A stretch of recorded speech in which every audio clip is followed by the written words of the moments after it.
when you are adamantly saying no, stop, and you are receiving health care or in any time in life and that is ignored, that's a problem.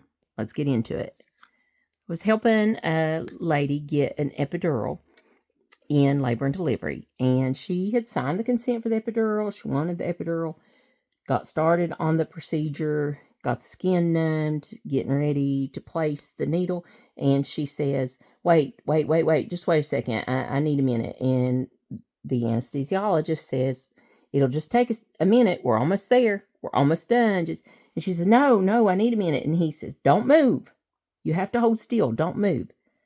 I said, sir, she said no, stop. And then he continues to move forward. And my patient, her whole body is shaking.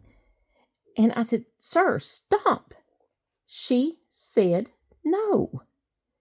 And she said, I don't mean no, I don't want it. I just need a second. I just need to collect myself here for just a second.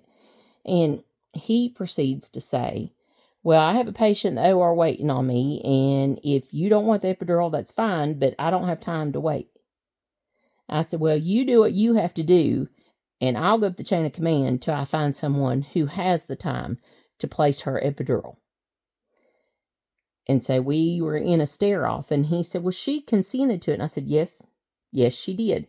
She only said she needed a second. You have to give her a second. You know, no means no. No means no, and you can change your mind in healthcare. And I can tell you, if you are my patient, I will protect you. You're my baby. You are my child, my baby. And I will stand toe to toe. This should not be happening, y'all. This should not be happening. A person's autonomy over their own body is still there. Even if they sign a consent, it doesn't matter. When they need a second, then we have to give it to them. This doesn't happen as often as it used to in healthcare, but it still happens, and it's time for it to stop. I'm a girl's girl, and I got you. Well, I shouldn't even just say I'm a girl's girl. I'm a patient's girl. If you're my patient, what you say matters. What you say goes. I'll stand with you. I got you.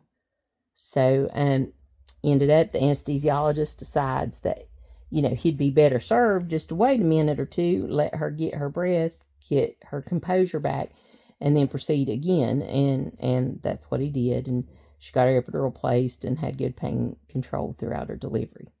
So, just one of those things that we're up against as women in the world that our no's too many times aren't listened to.